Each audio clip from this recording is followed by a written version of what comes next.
राम कथा कितनी गहरी है, राम कथा का प्रभाव कितना गहरा है, क्योंकि भगवान भोलेनाथ को विश्वास कहा गया और जगदम्बा पार्वती को श्रद्धा कहा।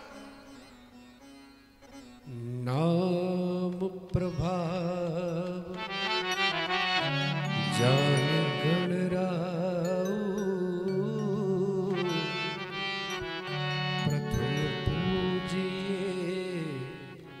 नाम प्रभाव।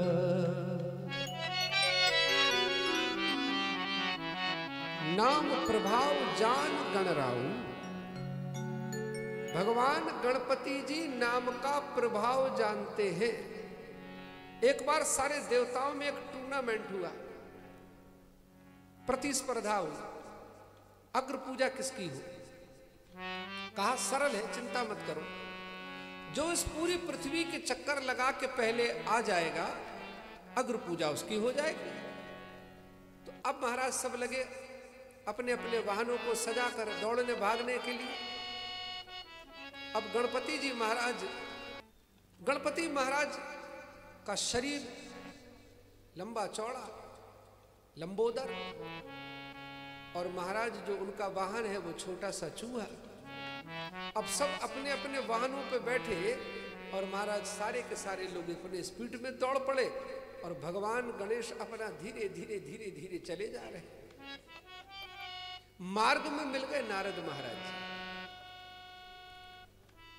मिले तो महाराज सबों को थे, लेकिन कोई देवता नारद जी से नहीं मिले। नारद जी मिले सबसे, लेकिन कोई नारद से नहीं मिले।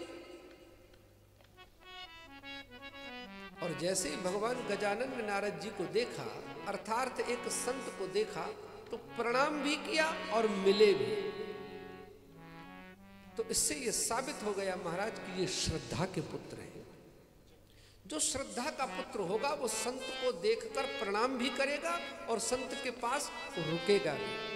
और जो संत के पास रुकेगा, जो संत के पास बैठेगा, संत के साथ सत्संग करेगा, तो कहा महाराज वो बड़े मजे में रहेगा।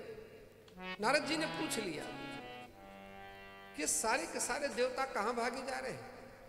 कहा महाराज वैसे तो मैं लेट हो गया हूं, बात करने का समय तो नहीं है मेरे पास, क्योंकि वैसे ही समझ रहे हैं आप मेरा शरीर पहलवान है और मेरा वाहन बड़ा छोटा सा है। लेकिन अगर आप पूछ ही रहे तो मैं आपको बता रहा हूं, हम सबों में एक कंपटीशन चल रहा है। जो पहले पृथ्वी का चक्कर लगा के आएगा महाराज उसकी अग्र पूजा होगी। तो नारद महाराज जी कहते हैं यार ये चक्कर लगाने की जो स्पीड की वारी है, इससे तो गति की पता चलती है, इसके अग्र पूजा का इसके क्या लेन देन। और सबसे बड़ी बात तो ये है सोचने वाली, अरे आप तो बुद्धि के देवता हो, आप भी इस कंपटीशन में शामिल हो गए। कहा महाराज अब जितने हैं सबको आदेश हुआ है तो हम लोग भी सब चल रहे हैं। कहा नहीं नहीं रुक जाओ। तो फिर मैं बताता हूं क्यों, क्योंकि सबसे पीछे रह गए हो आप, तो आपका नंबर तो आने वाला है नहीं।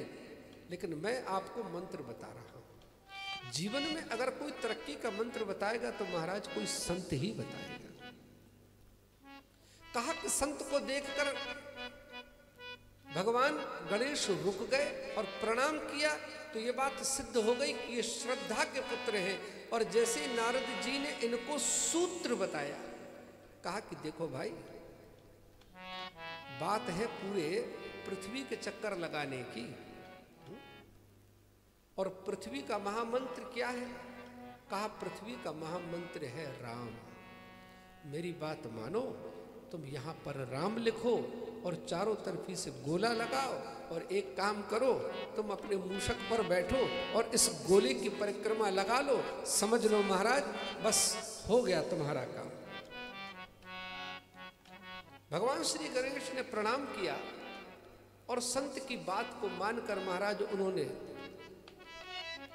उनकी एक परिक्रमा की, और परिक्रमा करके महाराज जिसको पहला आना चाहिए था उसके लिए पहले ही सीट लगी हुई थी, जाकर भगवान गणेश जी वहां जाकर बैठ गए।